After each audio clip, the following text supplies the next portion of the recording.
अरे रामू काका, 2 दिन से भूखा हूं। अगर थोड़ा सा भी कुछ खाने को हो तो दे दीजिए। अरे अरे मनहूस, सुबह सुबह आ गया। अभी तक तो मेरी बोहनी भी नहीं हुई और तेरे मुंह देख लिया। चल निकल यहां से। बेचारा गणेश रामू काका की दुकान से निकलकर दूसरी दुकान पर जाकर खाने की भीख मांगने लगा। अरे मोहन काका, कुछ खाने को दे दो, बहुत भूख लगी है। मुझ पर थोड़ा रहम कर दो। अरे मनहूस, कितनी बार कहा है, सुबह सुबह तेरी शक्ल देखना भी पाप लगता है। चल निकल यहां से।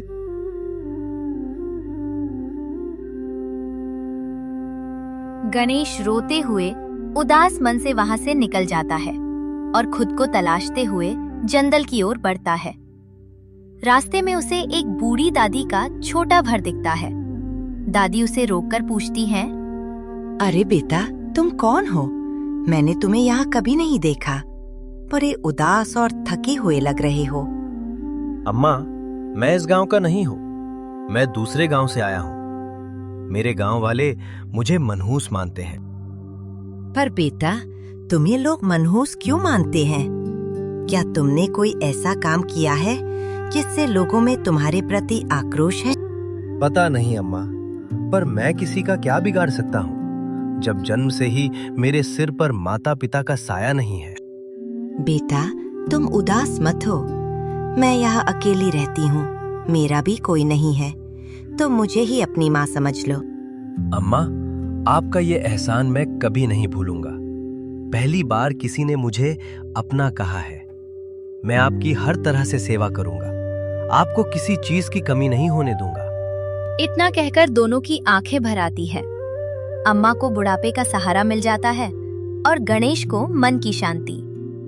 दादी माँ गणेश को घर के अंदर ले जाती हैं।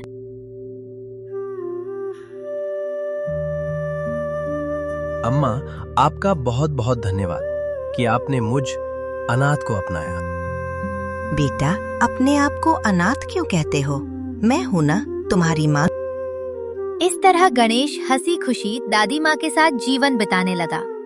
वो घर के सभी काम करता रहा, लेकिन समय के साथ दादी माँ की तबीयत बिगड़ने लगी। अम्मा, आपकी तबीयत बहुत खराब है, मैं वैद्य जी को बुलाता हूँ। बेटा गणेश, अब वैद्य की कोई जरूरत नहीं। लगता है मेरा समय आ गया है इस दुनिया से जाने का। ना अम्मा, ऐसे मत बोलो। मुझ अनाथ को तुमने ही पाला है।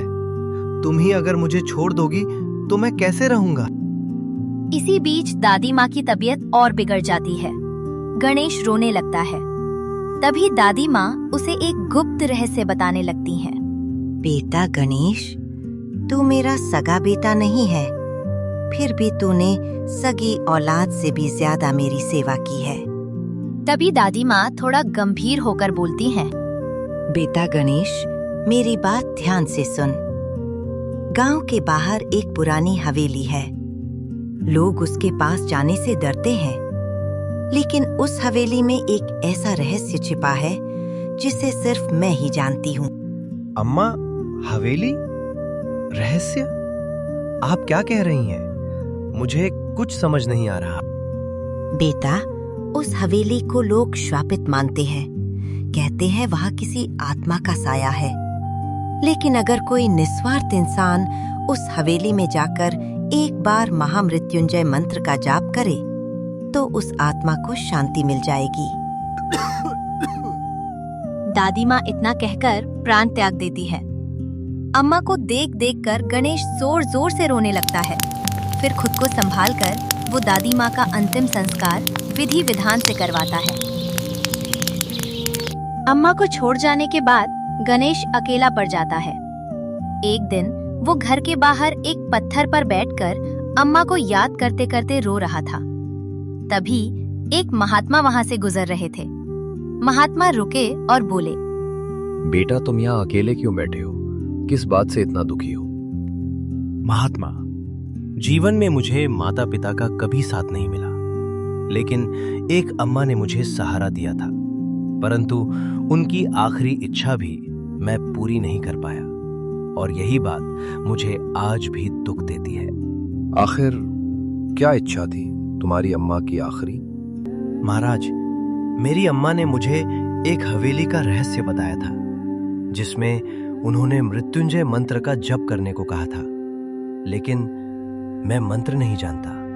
बेटा, मैं तुम्हारा भविष्य देख रहा हूं। तुम्हारा भविष्य बहुत उज्जवल है, इसलिए मैं तुम्हें महामृत्युंजय मंत्र बताऊंगा। इस प्रकार महात्मा महामृत्युंजय मंत्र पूरा गणेश को बता देते हैं और वहां से चले जाते हैं। महात्मा के जाने के बाद गणेश जल्दी से हवेली की ओर निकल जाता है। गणेश जैसे ही हवेली के अंदर जाता है, उसे अंदर अजीब सा महसूस होने लगता है, मानो कोई उसके आगे पीछे घूम रहा हो। हिम्मत करके गणेश और अंदर जाता है। गणेश जैसे ही हवेली के अंदर बरामदे में जाता है, आसमान पूरा काला पड़ जाता है और अंदर से अजीबोगरीब आवाजें आने लगती है। गणेश डर जाता है और डरते डरते बोलता है, कौन कौन है? कौन है हवेली में? कौन है? परंतु गणेश को हवेली में कुछ भी दिखाई नहीं देता। केवल एक महिला के चिल्लाने की आवाज और रोने की आवाज सुनाई देती है, जिससे गणेश और भी ज्यादा डर जाता है। फिर वहां एक डायन प्रकट होती है। उससे अजीबोगरीब आवाज निकल रही होती है, जिसके कारण गणेश बहुत ज्यादा डर जाता है। लेकिन तभी थोड़ी हिम्मत करके वो महात्मा के द्वारा दिया गया मंत्र जपने लगता है। ओम त्र्यंबकम यजामहे सुगंधिम पुष्टिवर्धनम उर्वारुकमिव बंधनान मृत्योर्मुक्षीय मामृतात्। महामृत्युंजय मंत्र जैसे ही डायन के कानों में पड़ता है, डायन जलकर राख हो जाती है और फिर एक रूपवती कन्या का रूप ले लेती है। ये देखकर गणेश आश्चर्यचकित हो जाता है। हे पुण्यात्मा, आज मैं तुम्हारी वजह से शाप से मुक्त हुई हूँ। तुम्हारा बहुत बहुत धन्यवाद। लेकिन तुम कौन हो? अभी थोड़ी देर पहले तुम्हारा इतना भयानक रूप था और अब इतनी सुंदर। आखिरकार तुम हो कौन और तुम्हारी ये हालत कैसे हुई? हे पुण्यात्मा, मैं पहले इस हवेली में महारानी थी, लेकिन मैंने एक महात्मा का मजाक उड़ाया था, जिस कारण उन्होंने मुझे श्राप दिया था। तब से लेकर अब तक मैं डायन रूप में ही यहाँ पर थी। इस प्रकार गणेश और महारानी की बात होती रही और अंत में महारानी, जो अब सुंदर महिला बन चुकी थी, बोली, गणेश, मैं तुम्हारे इस उपकार से बहुत खुश हुई, इसलिए मैं तुम्हें उपहार देना चाहती हूँ। इतना कहते ही गणेश के आगे सोने की मोहरों का ढेर लग जाता है। गणेश, आज से ये धन तुम्हारा हुआ। और इतना कहते ही महारानी गायब हो जाती है। फिर गणेश महारानी का धन्यवाद करते हुए सारा धन लेकर गांव में वापस आ जाता है। धीरे धीरे सभी लोगों को पता चल जाता है कि गणेश बहुत अमीर हो गया है और उसने शापित हवेली को भी शाप से मुक्त कर दिया है।